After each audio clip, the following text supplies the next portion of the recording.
Hey, got a 2020 Toyota 4Runner with a 4.0 V6 in it. Gonna change the oil. First off, you wanna do is pop your hood and verify what oil it takes on the cap, 0-20. And then you wanna jack it up or drive it up on your ramps or raise it up on a lift. Okay, once you got it supported properly, you wanna go underneath the bottom. And right here, a little round circle, that's where the drain plug's at. They're usually a 14 or a 17 on Toyota. This vehicle put in a Fumoto drain, which is a little, you remove a little plastic clip and you push in a little lever and then you pull it down and it drains it automatically without having to remove a drain plug itself. That's a little messy, gets all over your hands. Takes a little bit longer to drain, but okay. Then in the front, when you get to the filter, you got an 8mm, no not 8, a 5mm Allen that goes into these little bolts like this, into this cover. Goes to the front, okay?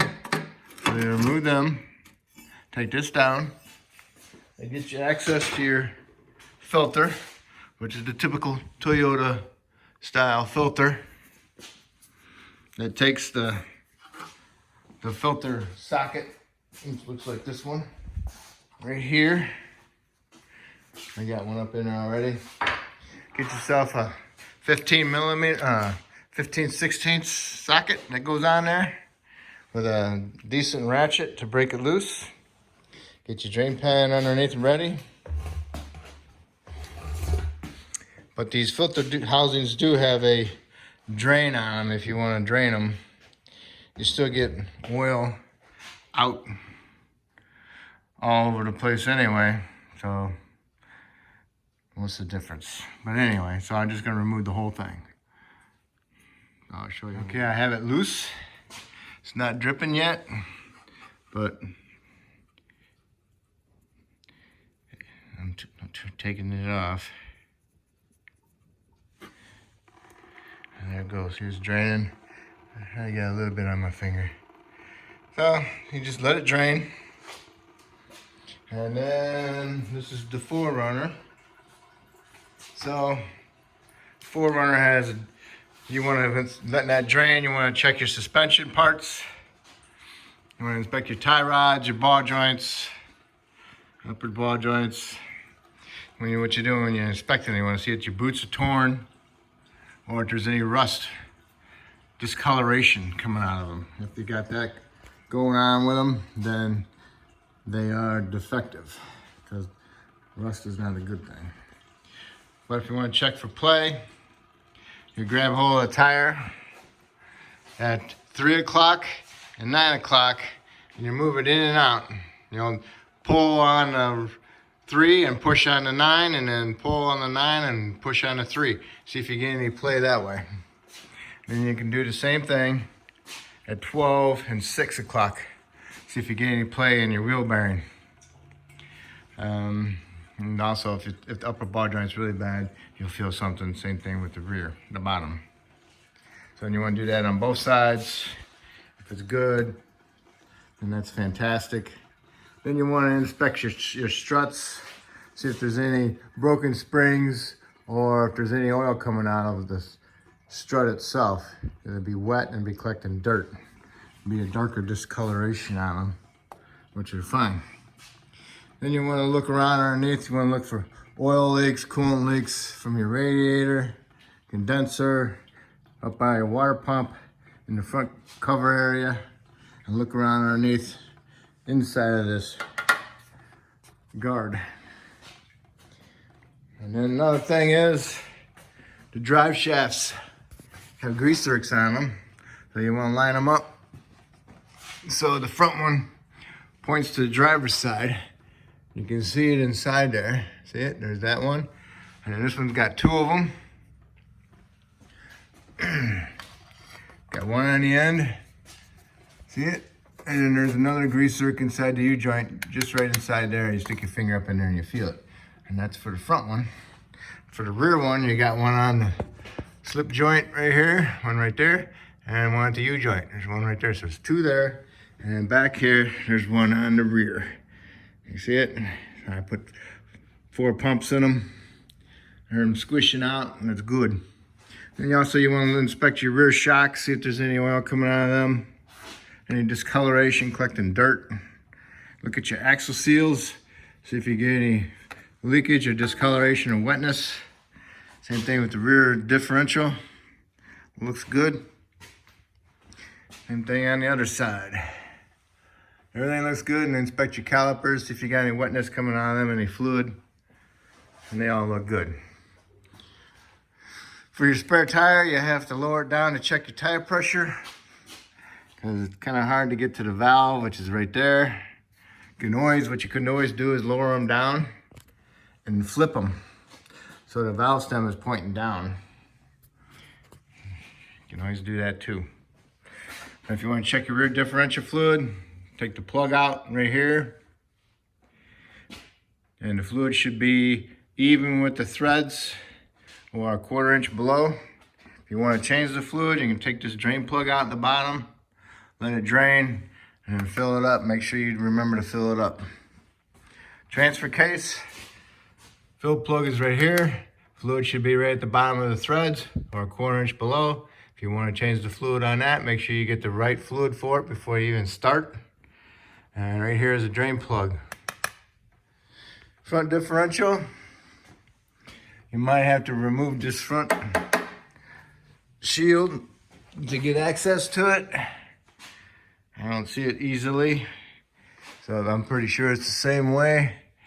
But actually right here is the fluid fill. On the driver's side, it's an Allen. Looks like it could be an 8mm. And you want to just take that out and double check to make sure it's to the bottom of the threads. You have to take this shield off to drain it. And that's held on by a bunch of 12s. I don't think they're 13s, but anyway. Okay, we're done dripping most of it as we can allow it to drip. So now, get your hand up in there, finish taking it off. And take it and dump it. Okay. And now what you want to do is take this over to your bench and disassemble it, and take the filter out, and also put a new O-ring on it. Okay, here it is. The tool is kind of stuck around there because it gets kind of cockeyed, so you don't worry about that. So you just grab hold of the filter, pull it out, and this piece here is held in by a spring. You push it down, you turn it, but you're not going to take this apart. So what you want to do is you want to take your seal off, take a little screwdriver in there and pull it off. Grab your new bag of seal, cut it open, don't hit the seal, grab it, put it on there, find the proper groove, put it on there, rub your fingers around, get some oil on it, and it's good. Let's see, I'm going to show you that cap. But anyway, there's a plug under here that this O-ring goes to. That's for the drain. You pull that plug out, and then you push this up in there, and it drains the filter. I think it takes a little bit longer to do this way, and a little bit more messier. I like to just remove the whole thing. If it's leaking at the plug, then yes, of course, you got to do it. And this right here is just a little safety to keep it from vibrating off and coming off, and then having engine failure, losing your oil pressure. So it's got a bevel on each side, so when it gets to a certain spot, it goes over like a little hump and just sticks on it, so you don't have to pry it away or anything like that. Okay, so we got the new seal on there, new filter, and you just push it on there, and there you go. Toyota, genuine. Okay, so then now you just bring that up in there and put it up in there. Start it with hand tight, thread it, make sure you feel it threading. And then when it bottoms out, that's when you put your wrenching tool on there.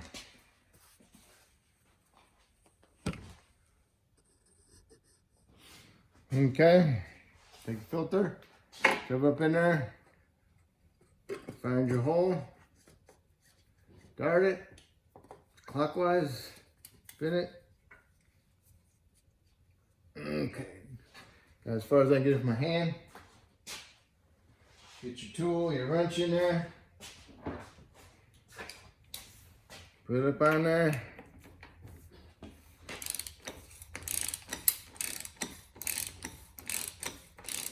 Keep turning it. Okay, it stopped. And then just give it a little bump, okay? And that's it. And then put your little shield back up in there.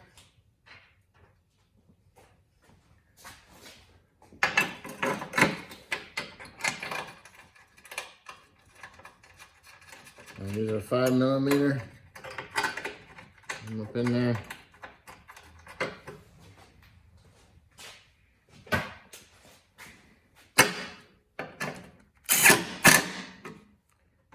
Snug them up a little bit. Okay. That's it for that. So now what you need to do is, on your way down or whatever, check your tire pressures according to the door where it says on there, or whatever pressure you specifically like. Okay? So that's what we're gonna do. We're gonna lower it down and we're gonna check tire pressure. I'm sure you know how to do that, hopefully. And I'll see you in the bottom, or up on top. Okay, after you got the filter tight, make sure you wiggle it back and forth to get your tool off of there, because it's easy to forget them up on the housing, okay? So don't forget your tool up inside there. If you don't know how to check tire pressure, find the valve cap, little thing sticking out. Find the valve cap, take the valve cap off. Got your tire gauge with your air hose, and put it on there like that. When you look at your little gauge on there, it says 32. I like to have 36. So I squeeze the little trigger. Now let's put more air in there. Now look at my gauge.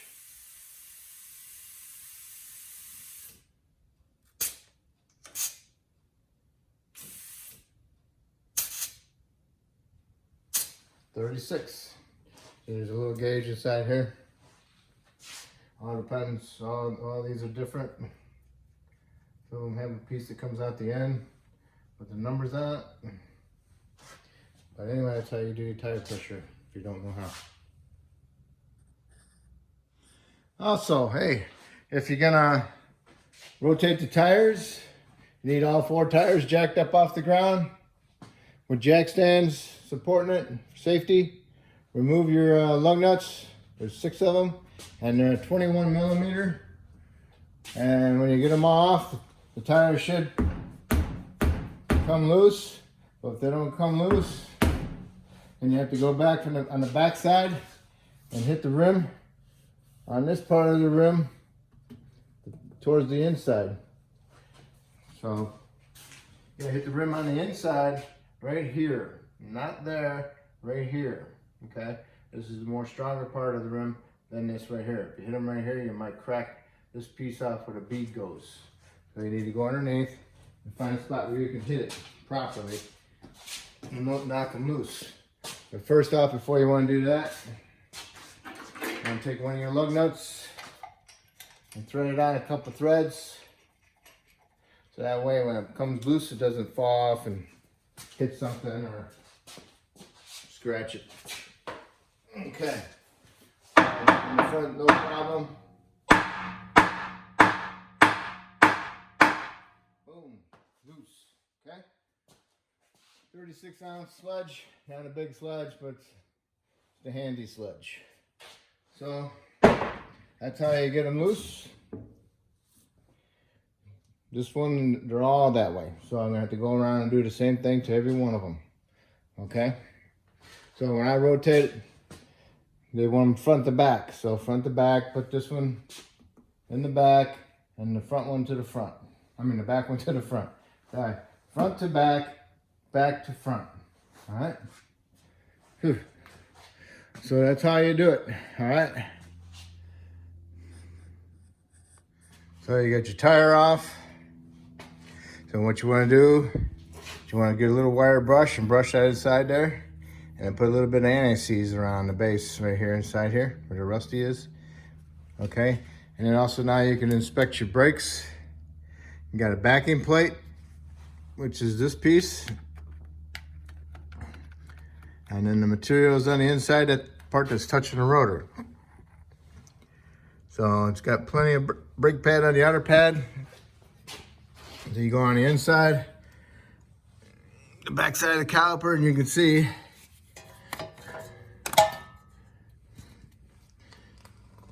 backing plate, pad, rotor.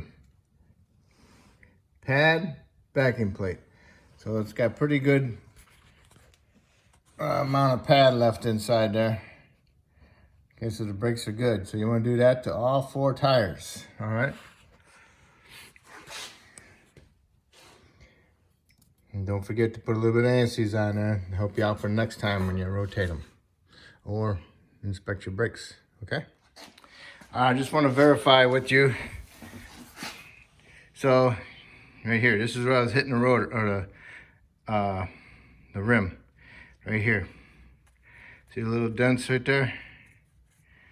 Not here, there. Strong part of the rim, weak part of the rim.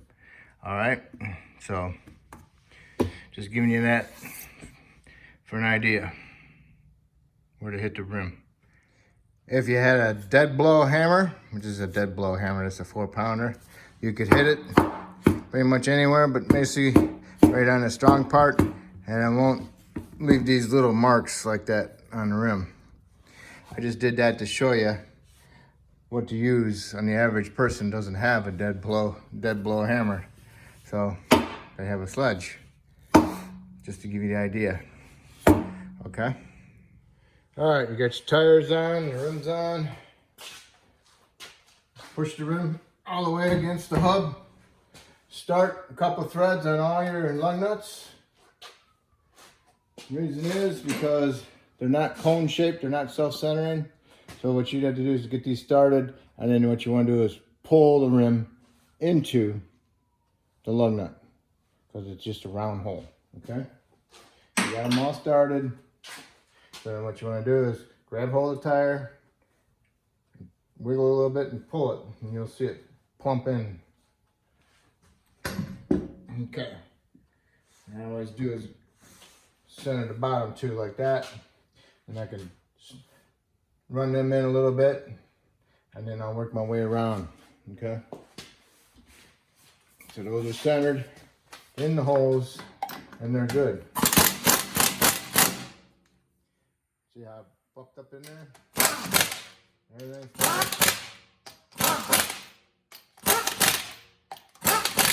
Okay, good. The torque spec is 83 foot-pounds. Okay, I have a 100 foot-pound torque stick.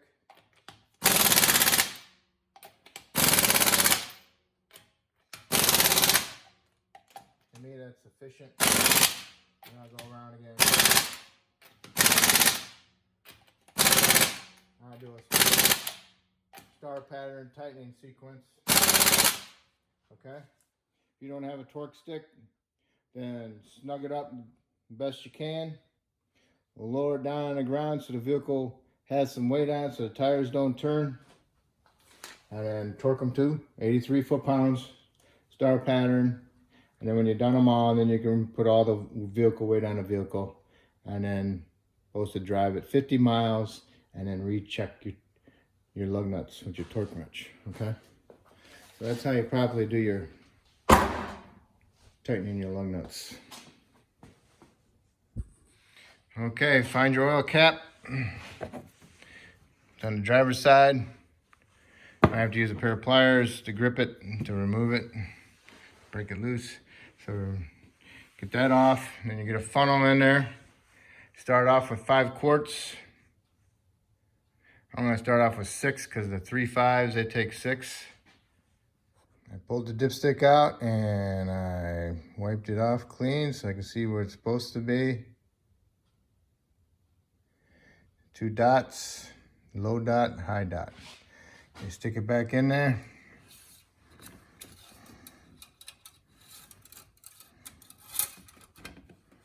And then pull it out. And inspect. See if you can see where the clean oil is. It's kind of like in the middle. See it? Oh, right there it is. So it's like 3/4, 2/3. If you want to put a little bit more oil on it, that's fine. I'm going to put a little bit more oil in there to see what it actually total amount does take. Okay? I'll let you know. Okay, the total was 6.5 quarts. That puts it on the high side. 6 quarts puts it on the medium side. So 6 quarts is sufficient. So we're going to stick with 6 quarts. All right. Next you want to do is inspect your brake fluid. Make sure it's not real low. That's kind of like right at the marking on the side. And here's your battery cables. Inspect your battery cables. Make sure they're not got a bunch of white crusty crap all over them. They look good. And we're going to check out your power steering fluid, which is right here, right in the middle. Perfect. Check out your coolant overflow, right where it should be. Squeeze your radiator hose. Make sure it's firm. Make sure you feel it like you're pushing fluid back into the reservoir. Washer solvent. Pull it out. Check, see where it's at. It's way down the bottom. This is a goofy thing.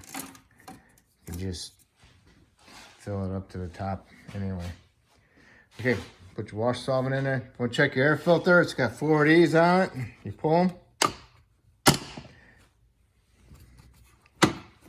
One right here, and there's one on the other side towards the engine.